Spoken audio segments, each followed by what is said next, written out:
जय हिंद साथियों, मैं आपका होस्ट एंड दोस्त अभय गोस्वामी एक बार फिर से स्वागत करता हूं आप सभी का मैथ्स की पाठशाला पर। हमने जो पिछली क्लासों में शॉर्ट ट्रिक्स देखी थी उससे आगे चलते हुए आज हम एक टॉपिक लेने जा रहे हैं, नंबर सिस्टम। ये जो नंबर सिस्टम है ये अपने आप में पूरे बहुत ही लेंथी और बड़ा टॉपिक है जो एडवांस मैथ्स के अंतर्गत आता है। आज जो हम टॉपिक पढ़ने जा रहे हैं ये आने वाली विभिन्न प्रतियोगी परीक्षाओं के लिए बहुत ही ज़्यादा उपयोगी होने जा रहा है। तो देखिए, जो अभी एमपी कांस्टेबल आ रहा है या एमपी टेट आ रहा है, एमपी टेट जो मध्य प्रदेश शिक्षा विभाग लेने जा रहा है जिसको, तो वहाँ से जो है एक क्वेश्चन यहाँ से मान के चलिए आने ही आना है। कांस्टेबल में 1 नंबर और एमपी टेट में यहाँ से कम 3 से 4 नंबर आज की क्लास में आपको मिल जाएंगे। तो एंड तक वीडियो को देखिएगा और वीडियो अगर अच्छा लगे तो लाइक शेयर जरूर कीजिएगा। चलिए देखते हैं। देखिए, नंबर सिस्टम या संख्या प्रणाली। देखिए, संख्या प्रणाली तो बहुत बाद में आता है, तो पहले हमें ये पता होना चाहिए कि नंबर्स क्या होते हैं। पहले हमें ये पता नहीं होगा कि नंबर्स क्या हैं, तभी तो उन नंबर से मिलके क्या बनेगी, नंबर सिस्टम बनेगा। तो पहले हम ये जानेंगे कि नंबर्स क्या होते हैं, उनको अच्छे से समझेंगे। फिर एंड में हम ये भी देखेंगे कि विभिन्न एग्जामों में किस टाइप के क्वेश्चंस बने हैं, वो भी मैं लेकर आया हूँ। तो चलिए हम स्टार्ट करते हैं संख्या। तो संख्या को स्टार्ट करने से पहले मुझे 2 शब्द याद आ रहे हैं जो मैं आपको बोलना चाहूँगा कि खड़ा हूँ मैं, चला हूँ मैं और फिर गिरा हूँ मैं। कि खड़ा हूँ मैं, चला हूँ मैं और गिरा हूँ मैं, पर मैं हारा नहीं हूँ। मैं फिर से उठूँगा, मैं फिर से चलूँगा, मैं फिर से दौड़ूंगा, और जब तक ना मिल जाए मुझे मंजिल मैं यूं ही चलता रहूँगा, गिरता रहूँगा और लड़ता रहूँगा। तो इस जोश के साथ हम शुरुआत करने जा रहे हैं नंबर सिस्टम। आइए देखते हैं संख्या। तो देखिए, संख्या को समझने से पहले हमको जानना होगा कि संख्या क्या होती है। देखो, संख्या में आते हैं 2 चीज़ें, एक आता है अंक, एक आती है संख्या। संख्या को बोलेंगे डिजिट, अंक को बोलेंगे डिजिट, संख्या को बोलेंगे नंबर। अंक को बोलेंगे डिजिट, संख्या को बोलेंगे नंबर। यहाँ पे मैं दोनों भाषाओं का यूज करूंगा, हिंदी में मैं लिखूंगा और इंग्लिश में उसका मैं ट्रांसलेट करूंगा। तो अंक को बोलते हैं डिजिट, संख्या को बोलते हैं नंबर। तो अंक क्या होता है, जैसे 2, 3, 0 या 0 से लेकर 9 तक जितनी भी अंक हैं उनको हम अंक बोलते हैं। फिर उन अंक से मिलके कोई संख्या बनती है, जैसे 0 से 0, 1, 2 ऐसे अपन 9 तक जाते हैं। ये सब तो क्या है, डिजिट। जैसे ही हम 10 पे जाते हैं, जैसे ही हम 10 पर आए तो ये क्या हो गई, एक संख्या हो गई। 10 क्या है, एक संख्या है। लेकिन ये जो 10 है वो 2 अंकों की संख्या है जिसमें 2 डिजिट है, 1 और 0। इसी तरह मैं कहूँ 11, 12 से कहीं तक अपन जाते हैं, 100 तक आए तो ये जो 100 है ये क्या है, 3 अंकों की एक संख्या है। तो आपको समझ में आ गया होगा अंक क्या होते हैं और संख्या क्या होती है। संख्या किन्हीं अंकों से मिलकर बनती है, जबकि अंक अपने आप में स्वतंत्र होता है। जैसे 2, 3, 0 इस तरह की संख्याएं से मिलकर, इन तरह के अंकों से मिलकर बनी हुई कोई संख्या बनती है। आइए अब हम आगे चलते हैं। तो देखिए संख्या, अब सबसे बड़ी दिक्कत तो यही आती है बच्चों के मन में कि संख्या कितने प्रकार की होती है। देखिए, विभिन्न किताबों में अलग अलग तरह से संख्याओं को बांटा गया है। यहाँ पे मैं संख्याओं को 2 भागों में बांट रहा हूं, ठीक है। देखिए, एक संख्या होती है वास्तविक संख्या,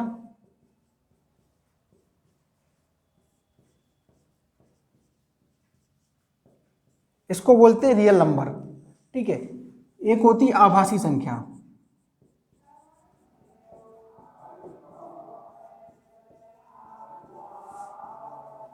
इसको बोलते हैं इमेजिनरी नंबर। एक होती है वास्तविक संख्या रियल नंबर, एक होते हैं आभासी संख्या इमेजिनरी नंबर। तो इमेजिनरी शब्द से आप क्या समझते हैं। देखो, इमेजिनरी या आभास ऐसी चीज होती है जिसको हम किसी को आभास करते हैं। जैसे रात को हम सो रहे हैं, रात को हम क्या कर रहे हैं, सो रहे हैं, तो धीरे से हमको कानों में सुनाई आवाज देती है, सर, हम सोचते हैं कि भूत आ गया, भूत आया। तो ये क्या है, हमारा आभास है। जबकि क्या है, ऐसी कोई चीज नहीं है, भूत जैसी कोई चीज नहीं है, हम क्या कर रहे हैं, आभास कर रहे हैं। तो वहीं से ये शब्द मिला, आभासी संख्या या इमेजिनरी नंबर। अब यहाँ पे एक क्वेश्चन बनता है कि सर, ये तो हम चलो ठीक है घर पे सो रहे थे तो हमको आभास हुआ, लेकिन मैथ्स में ऐसी क्या जरूरत पड़ गई आभास करने की। तो देखिए, मैथ्स में क्या जरूरत पड़ी आभास करने की, कि पहले संख्याएं चल रही थी वास्तविक। तो जब ये जो वास्तविक संख्या बहुत ही ऊंचे लेवल पे, साइंटिफिक लेवल पे पहुंची, सुपर कंप्यूटर में जब पहुंचा, तो तब वहां क्या दिक्कत आने लगी कि रूट के अंदर माइनस में संख्याएं आने लगी। रूट के अंदर क्या हुआ, माइनस में संख्याएं आने लगी। जैसे √5 4 आ गया, 5 के अंदर माइनस आ गया। तो कभी भी आपने ऐसा देखा है कि रूट के अंदर माइनस हो? तो बहुत सी समस्या को दूर करने के लिए देखिए, जब भी हम अगर किसी का रूट निकालते हैं, जैसे 25, इसका रूट निकालेंगे तो प्लस माइनस 5 आता है। +5 को +5 में गुणा करने पर 25 आता है, -5 को -5 में करने पर 25 आता है, रूट उसमें आ जाता है अंदर। तो लेकिन रूट के अंदर माइनस कैसे आएगा?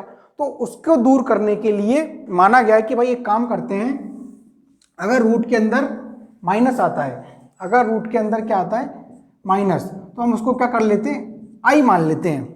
आई इन द सेंस इमेजिन कर लेते हैं कि ये जो रूट के अंदर माइनस है आई है, फिर इसको आई मानकर आगे कैलकुलेशन को सॉल्व किया गया। तो जैसे ही आगे आगे जाके हम सॉल्यूशन को कैलकुलेशन को सॉल्व करते रहे, तो फिर से ये वास्तविक संख्याओं में क्या होती रही?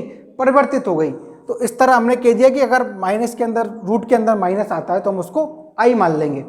तो वैसे जनरली ये जो आभासी संख्या है हमारे सिलेबस में नहीं है, लेकिन देखो एक बार हरियाणा कांस्टेबल में भी एक क्वेश्चन आ गया था कि I3 की वैल्यू बताइए क्या होगी, I3 की वैल्यू क्या होगी। तो हम यहाँ से देखो, अगर हमें ये याद है कि √-1 की वैल्यू क्या होती है? I, तो हम यहाँ से I3 की वैल्यू क्या, I की कितनी भी वैल्यू पूछ ले हम निकाल लेंगे। तो मैं यहाँ कुछ वैल्यू लिख देता हूँ जो आपको एग्जाम में बहुत काम आएंगी, ठीक है।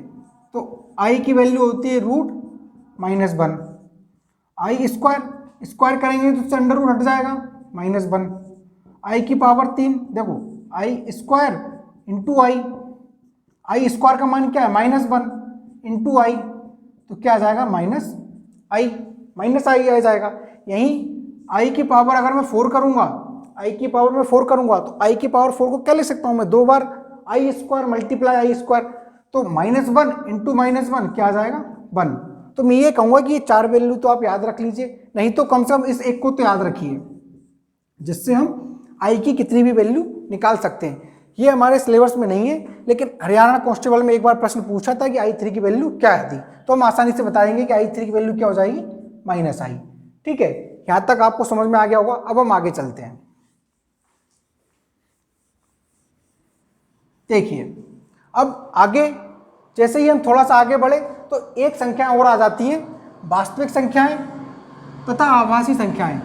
वास्तविक संख्या तथा आभासी संख्या से मिलकर एक संख्या बनी सम्मिश्र संख्या। क्या बनी? सम्मिश्र संख्या। इसको बोलते हैं कॉम्प्लेक्स नंबर। क्या बोलते हैं? Complex number. तो ये क्या होता है? अल्फा प्लस बीटा आई। अल्फा प्लस बीटा आई के फॉर्म को हम क्या बोलते हैं? सम्मिश्र संख्या।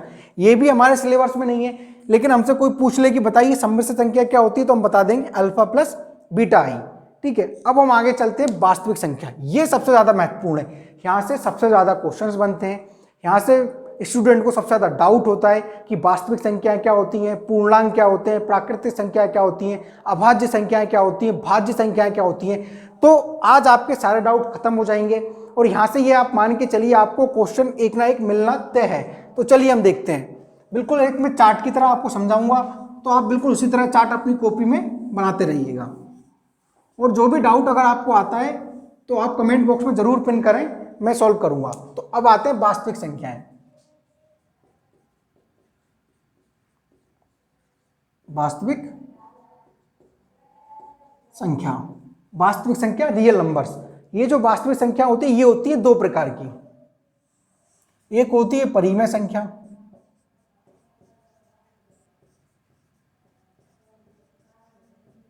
दूसरी होती है अपरिमेय संख्या।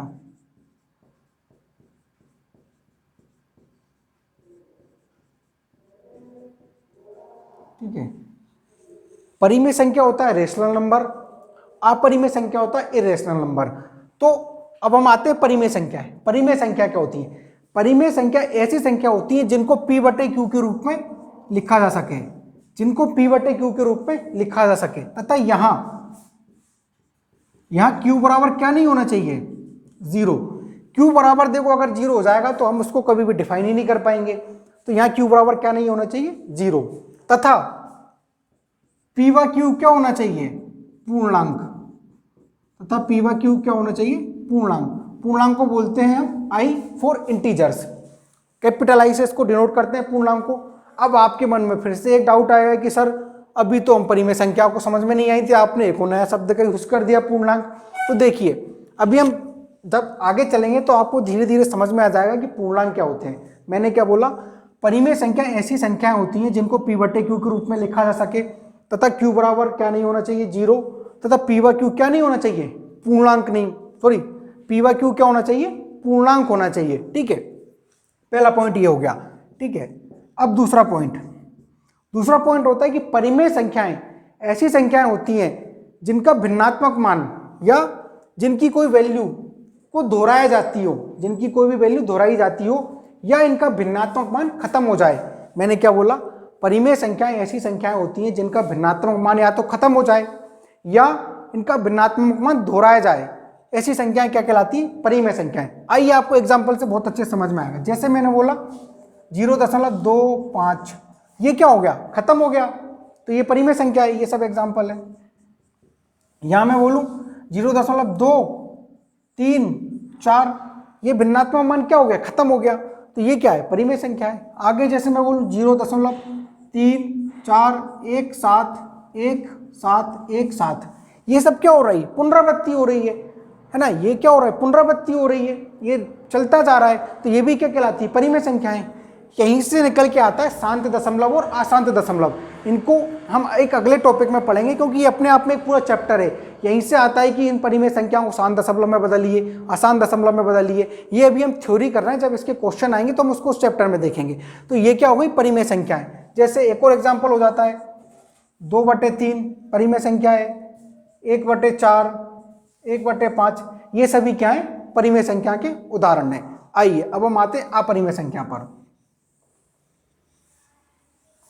देखिए जो हमने पढ़ा उसका जस्ट अपोजिट क्या होगा, अपरिमेय संख्याएं। ऐसी संख्याएं जिनको p/q के रूप में नहीं लिखा जा सके, जिनको p/q के रूप में नहीं लिख सकते, तथा जिनका मान कभी भी क्या नहीं हो, खत्म ना हो, तो ऐसी संख्याएं क्या कहलाती है, अपरिमेय संख्याएं।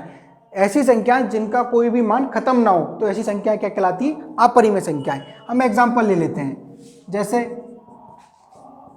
√2, √3, √5, 5 की पावर 972/973, इस तरह की संख्याएं क्या कहलाती है, अपरिमेय संख्याएं। लेकिन आप में से अब किसी के मन में आ रहा होगा कि सर हम तो √2 की वैल्यू को जानते हैं कि √2 की वैल्यू होती है 1.414 होती है कि नहीं होती। √3 की वैल्यू होती है 1.732, ये होती है कि सर हमने तो पढ़ा है कि √2 की वैल्यू ये होती है, √3 की वैल्यू ये होती है। तो मेरे प्यारे साथियों, √2 की वैल्यू ये नहीं होती। √2 की वैल्यू इसके आगे चाहती ही रहती है, चलती ही रहती है।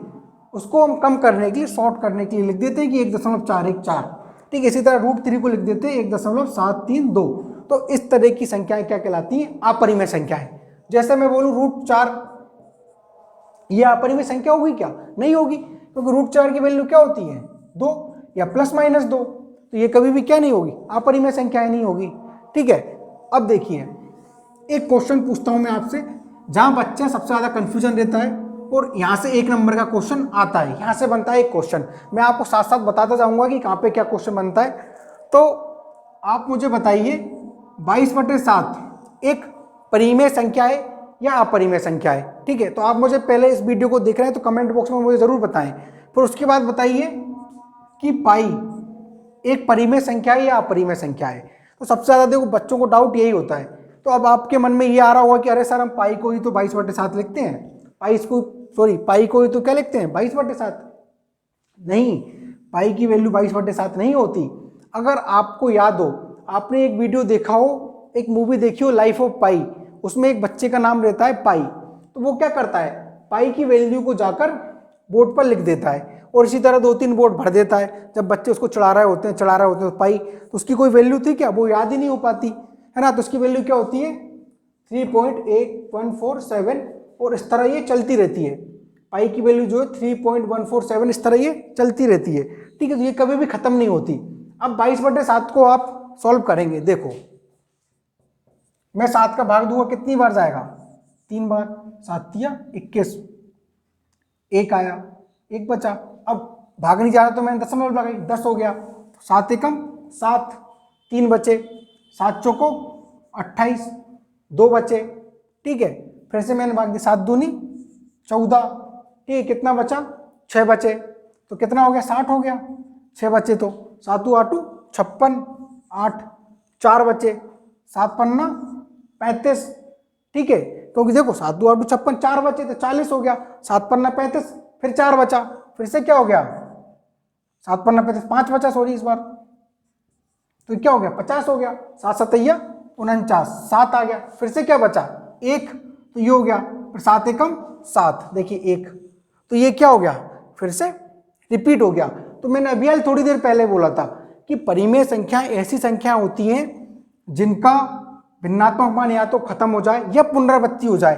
तो जो 22/7 है वो इसके बाद क्या होता है, रिपीट होता रहता है, 2 2 4 और 2 6 शब्दों 6 अंकों के बाद क्या होता है, पाई की वैल्यू 22/7 की वैल्यू रिपीट होने लगती है। तो इसलिए ये क्या होता है, परिमेय संख्याएं होती हैं। और जबकि अपरिमेय संख्या, मैंने क्या बोला कि अपरिमेय संख्या ऐसी संख्याएं होती हैं जिनकी मान कभी भी खत्म नहीं होता।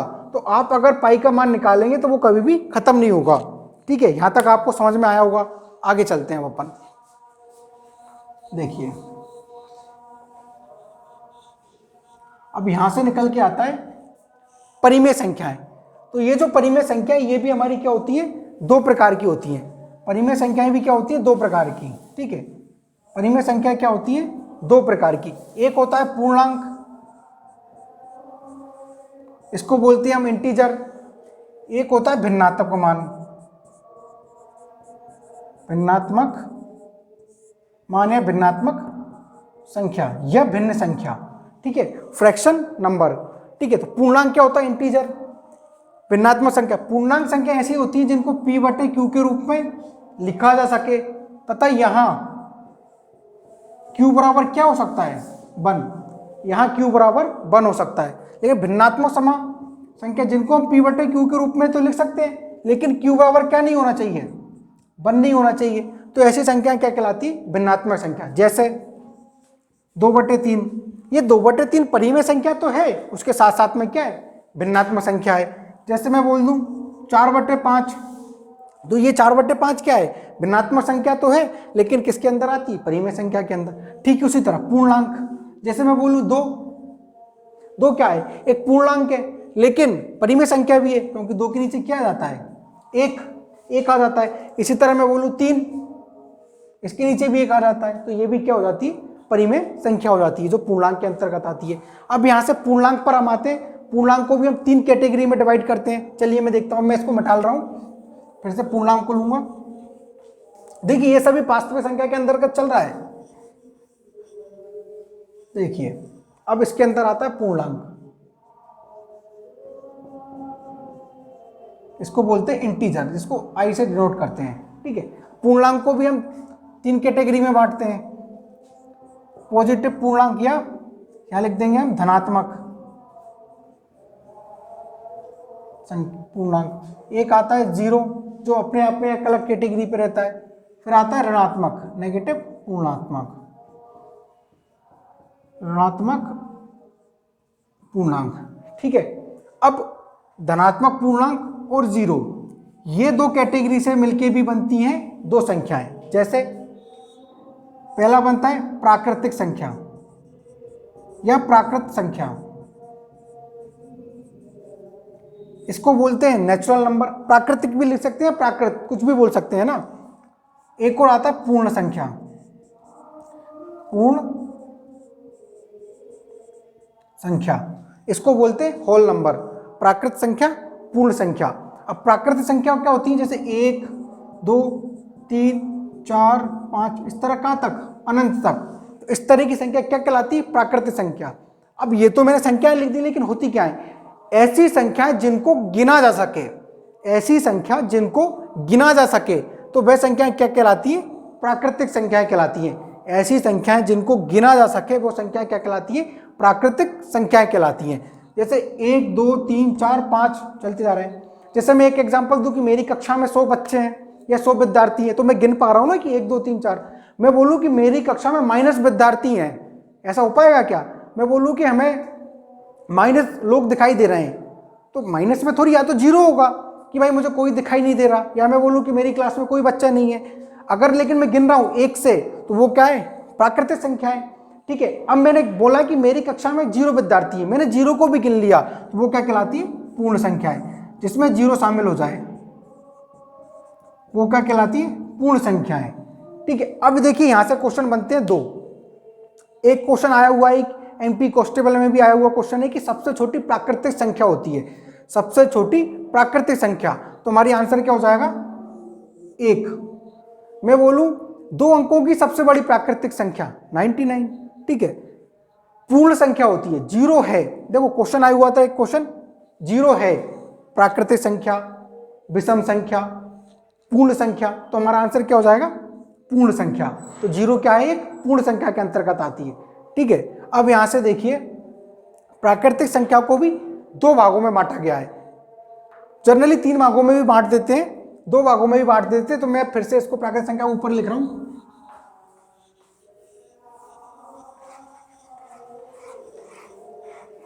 प्राकृतिक संख्या या प्राकृतिक संख्या कुछ भी बोल सकते हैं आप।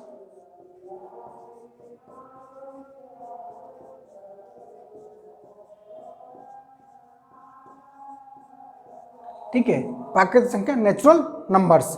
ठीक है, अब इसको 2 कैटेगरी में बांटते हैं। एक होता है अभाज्य संख्या,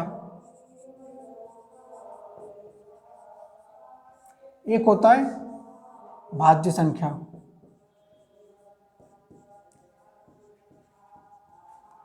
ठीक है, ये तो 2 कैटेगरी में बांट देते हैं, लेकिन एक और कैटेगरी कई बार हो जाती है, एक, इसको अलग कैटेगरी में रखते हैं। एक को हम क्या करते हैं? अलग कैटेगरी में रखते हैं। अब देखिए यहां से सबसे ज्यादा क्वेश्चन बनते हैं अभाज्य संख्या और भाज्य संख्या से।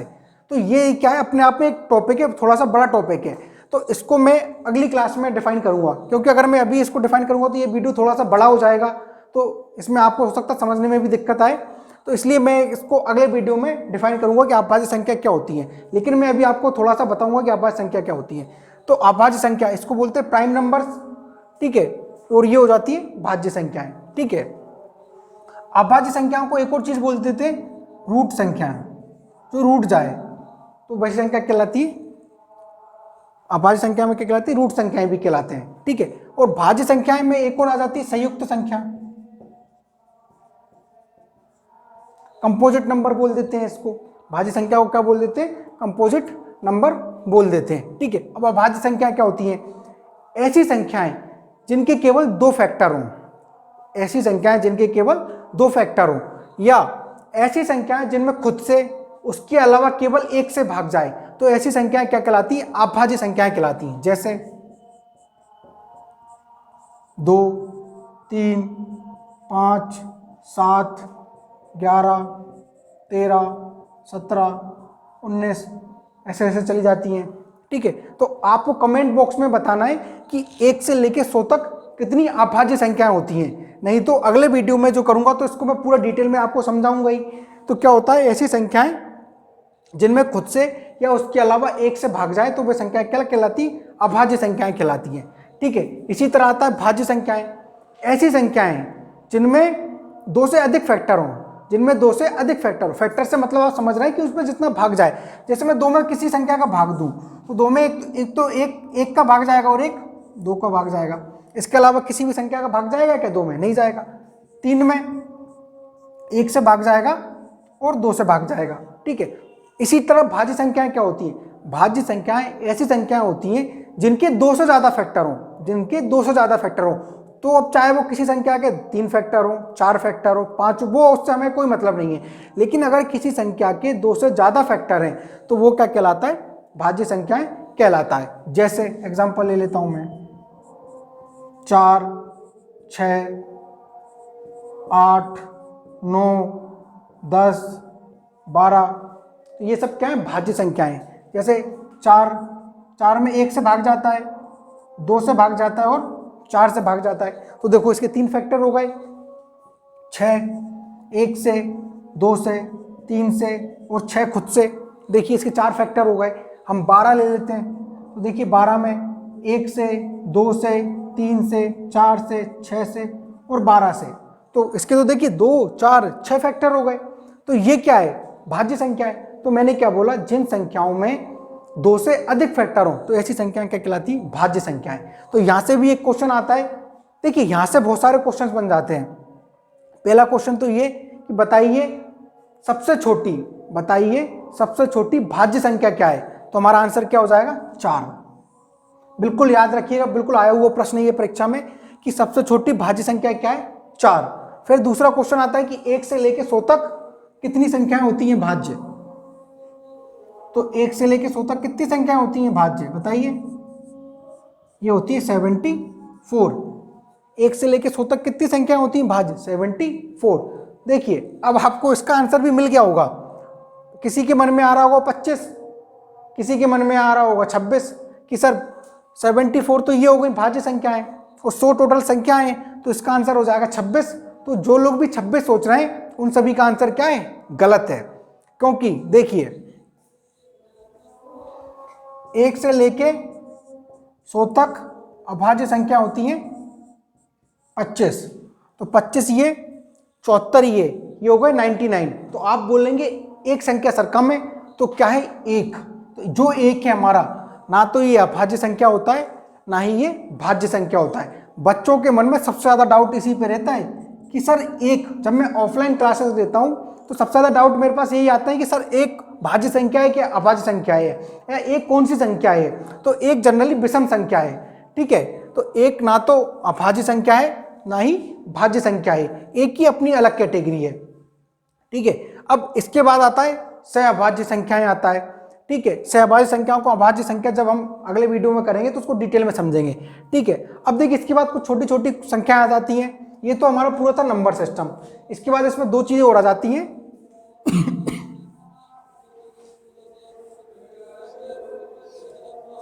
एक आ जाता है सम संख्या, इवन नंबर, ये सबको पता ही होगा। एक आ जाता है विषम संख्या,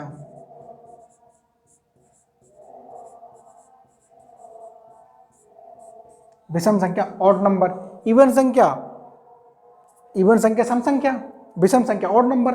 सम संख्या क्या होती, ऐसी संख्याएं जिनमें 2 से भाग चला जाए, ऐसी संख्याएं जिनमें क्या हो जाए 2 से भाग चला जाए वे हमारी सम संख्याएं कहलाती हैं, और ऐसी संख्याएं जिनमें 2 से भाग ना जाए वे हमारी विषम संख्याएं कहलाती हैं। तो ये था पूरा नंबर सिस्टम हमारा। तो ऐसा आज आपको पूरा डाउट क्लियर हो गए होंगे कि संख्याएं कितने प्रकार की होती हैं, भाज्य संख्याएं क्या होती हैं, अभाज्य संख्याएं क्या होती हैं, प्राकृतिक संख्याएं क्या होती हैं, वास्तविक, ये सारी जो संख्याएं वो सभी वास्तविक संख्याएं के अंतर्गत आती हैं।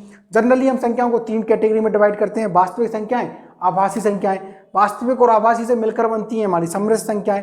फिर वास्तविक संख्याएं की अपनी अपनी कैटेगरी होती है, परिमेय संख्याएं, अपरिमेय संख्याएं। परिमेय संख्या की अपनी कैटेगरी है धनात्मक, मतलब परिमेय संख्या की भी अपनी अपनी कैटेगरी, पूर्णांक के बाद धनात्मक मान, फिर पूर्णांक से अपनी अपनी कैटेगरी बनती है। तो इस तरह आपको ये पूरा याद होगा। अब देखिए हम इसके कुछ क्वेश्चंस देख लेते हैं क्या क्या आते हैं। देखिए पहला क्वेश्चन तो यही बनता है कि सबसे छोटी अभाज्य संख्या कौन सी है, सबसे छोटी अभाज्य संख्या कौन सी है, तो कौन सी हो जाएगी हमारी 2 हो जाएगी, हमारी क्या हो जाएगी 2 हो जाएगी। फिर एक और क्वेश्चन आता है कि 2 अंकों की सबसे बड़ी अभाज्य संख्या क्या है, हमारी क्या हो जाएगी 97 हो जाएगी, ठीक है। इसी तरह 3 अंकों की अभाज्य संख्या कौन सी है, वो आपको कमेंट बॉक्स में बताना है कि 3 अंकों की सबसे छोटी अभाज्य संख्या और सबसे बड़ी अभाज्य संख्या।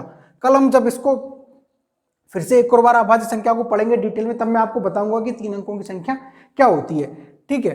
फिर इसी तरह आ जाता है कि सबसे छोटी भाज्य संख्या क्या होती है, हमारी 4 होती है।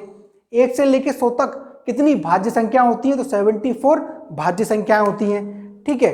परिमेय संख्याएं क्या होती हैं, अपरिमेय संख्या मैं बता चुका हूं। सबसे ज्यादा क्वेश्चन आता है ये कि पाई क्या है। देखिए पाई भी अपने आप में एक टॉपिक है, इसकी मैं वैल्यू आपको निकालना बताऊंगा कि इसका नाम पाई क्यों पड़ा, ये सब मैं एक आपको छोटे से वीडियो में जरूर बताऊंगा, ठीक है। पाई को हमेशा याद रखना, ये क्या होता है अपरिमेय संख्या होती है, बिल्कुल ये आया हुआ क्वेश्चन है पेपर में, ठीक है। आपको इस वीडियो से रिलेटेड या इस चैप्टर से रिलेटेड कोई भी डाउट रहे तो आप कमेंट बॉक्स में मुझे जरूर बताएं, और आपको ये वीडियो पसंद आया तो लाइक शेयर जरूर करें और जुड़े रहें मैथ की पाठशाला पर।